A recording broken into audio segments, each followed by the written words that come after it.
নমস্কার বন্ধুরা, সুরর রান্নাঘরের আরেকটি নতুন পর্বে আপনাদের সবাইকে স্বাগত জানাই। বন্ধুরা, আজকের আমি শঙ্কর মাছের একটা রেসিপি করে আপনাদের সামনে দেখাবো। তার জন্য আমি এখানে নিয়ে নিয়েছি শঙ্কর মাছ। বাজারে গিয়ে দেখি শঙ্কর মাছের লেজাগুলো ওই যে সরু দড়ির মতো থাকে না, এবারে ওইটা কেটে নিয়েছে, কারণ ওরা বলে নাকি ওটাকে বিক্রি করা হয় আলাদাভাবে, ওতে নাকি এক্সট্রা টাকা পায় ওরা, ওর জন্য।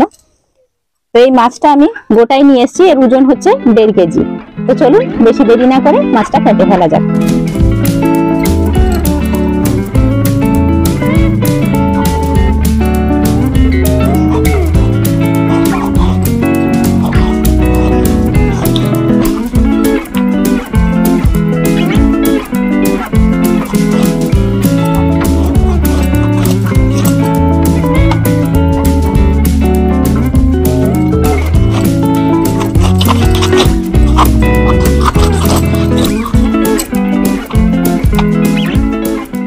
এবারে মাছগুলোকে আমি পিস করে নেব।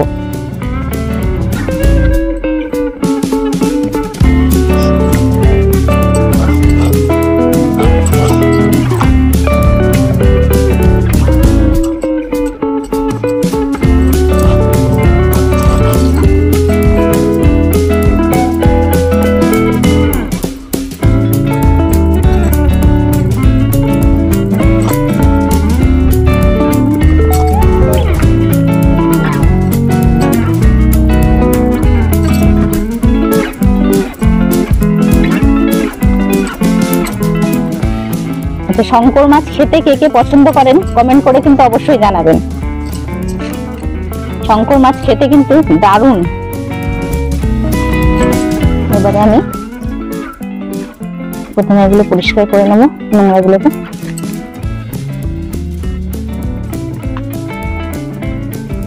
এই উপরের অংশটা একটু বালি বালি টাইপের, খুব শক্ত এই জায়গাটা, তো এটা খুব সাবধানে কাটতে হবে এই জায়গাটা। প্রথমে আমি টুকরো করে নেব, তারপরে ছালটাকে ঠিক এরকম ভাবে মোটা করে কেটে ছালটাকে কাটতে হবে। এই দেখুন কি সুন্দরভাবে পরিষ্কার হয়ে গেল।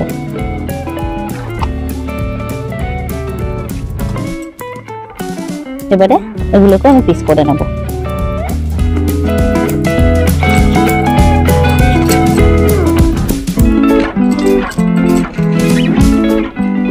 মাছ কাটা হয়ে গেছে আমার। এবারে মাছগুলোকে আমি ধুয়ে নিয়ে রান্না বান্না শুরু করে দেব।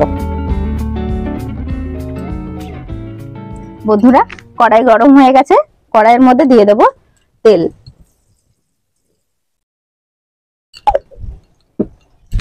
আর এদিকে আমি মাছটাকে ধুয়ে নুন হলুদ আর সামান্য লঙ্কা গুঁড়ো আর একটু সর্ষের তেল দিয়ে মাখিয়ে রেখেছি। এবারে মাছটাকে আমি ভেজে নেব।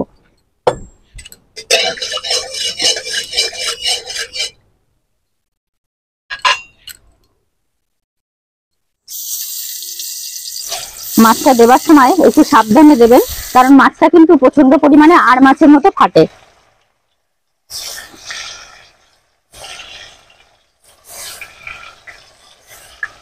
আচ্ছা, যতক্ষণে মাছটা ভাজা হচ্ছে চলুন আমি এই রান্নাটার জন্য একটু মশলা তৈরি করে নিই।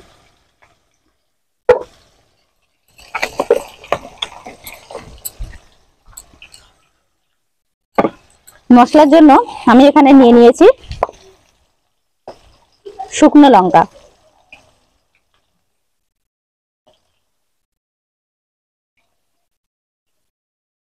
আর নিয়ে নিয়েছি কাঁচা লঙ্কা, আর এর মধ্যেই দিয়ে দেবো আমি গোলমরিচ আর জিরে।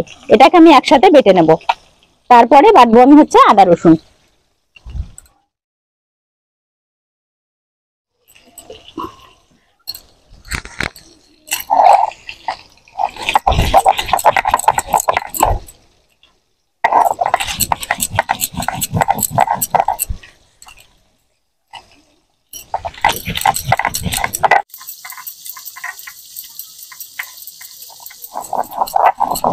লঙ্কা বাটাটা হয়ে গেছে আমার, এবারে তুলে নেব।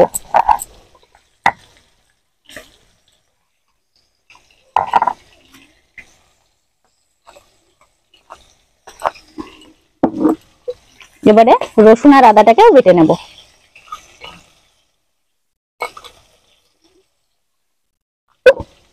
এবার মাছটাকে দেখি একটু উল্টিয়ে দিই। এক পিঠ ভালোভাবে হয়ে গেছে।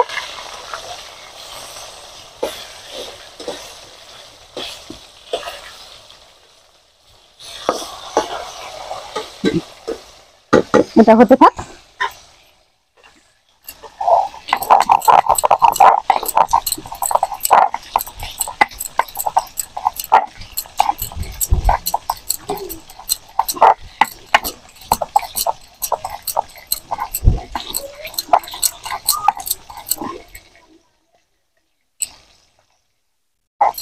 রান্নাতে কিন্তু রসুনের পরিমাণটা একটু বেশি নেবেন, কারণ মাছটা একটু আঁশটা টাইপের, তো এটাকে মাংসের মতো রান্না করলেই বেশি ভালো লাগে। ঝোল করবেন না, একদম মাখা মাখা করবেন।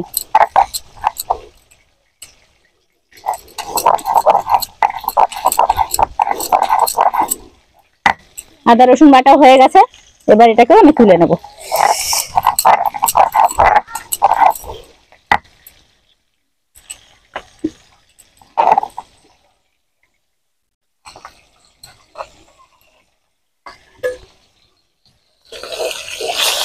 মাছটা আরেকটু লাল করে ভাজতে হবে, আর একটু লাল হোক, তারপরে তুলে নেব মাছটাকে। মাছগুলোকে কিন্তু আমি সুন্দর লাল করে ভেজে নিয়েছি।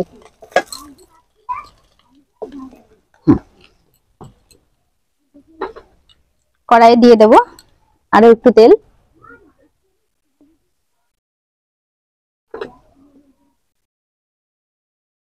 দিয়ে দেব তেজপাতা, পেঁয়াজ কুচি,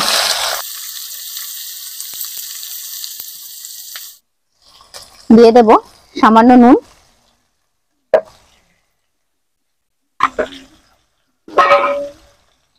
আর পেঁয়াজের মধ্যে দিয়ে দেব টমেটো কুচি। এবার আমি পেঁয়াজ আর টমেটোটাকে ভালো করে কষিয়ে নেব। পেঁয়াজ আর টমেটো ভালোভাবে কষানো হয়ে গেছে, আর সুন্দরভাবে পেঁয়াজটা নরমও হয়ে গেছে। এবারে এর মধ্যে দিয়ে দেব বেটে রাখা সেই মশলা, আদা রসুন গোলমরিচ শুকনো লঙ্কা এবং কাঁচা লঙ্কা। এইবারে আমি দিয়ে দেব স্বাদ অনুযায়ী নুন। আমি আগেও নুনটা দিয়েছিলাম, সেটা বুঝেই নুনটা দেব। দিয়ে দেব সামান্য কাশ্মীরি লঙ্কার গুঁড়ো, শুধুমাত্র কালারের জন্য। দিয়ে দেব হলুদ গুঁড়ো পরিমাণ মতো। এরপরে দিয়ে দেব সামান্য জল।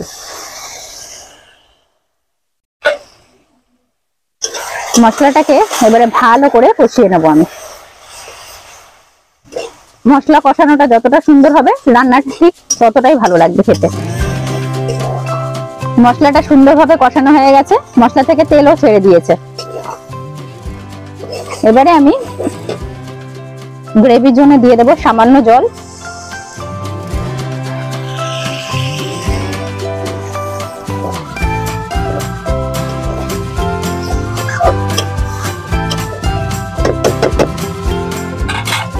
এবারে দিয়ে দেব আমি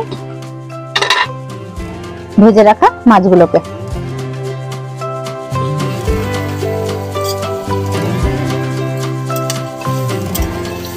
আরো 10 মিনিটের মতো আমি মাছটাকে রান্না করে নেব। মাছ কিন্তু ভালোভাবে হয়ে গেছে। এবারে এর মধ্যে দিয়ে দেব সামান্য ধনেপাতা কুচি, আর দিয়ে দেব গরম মশলা গুঁড়ো।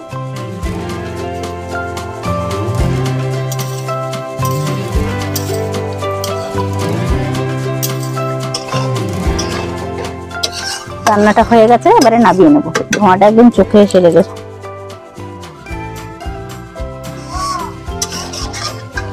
নামিয়ে নেব।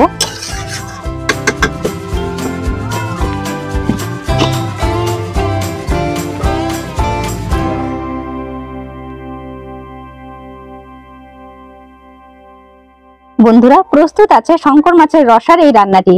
কেমন লাগলো কমেন্ট করে জানাবেন। ভিডিওটি যদি ভালো লেগে থাকে ভিডিওটিকে লাইক এবং শেয়ার করতে ভুলবেন না। আমার চ্যানেলে যারা নতুন তারা চ্যানেলটিকে সাবস্ক্রাইব করে আমার পাশে থাকবেন। যারা ফেসবুক পেজ থেকে দেখছেন পেজটাকে ফলো করে দেবেন। ধন্যবাদ।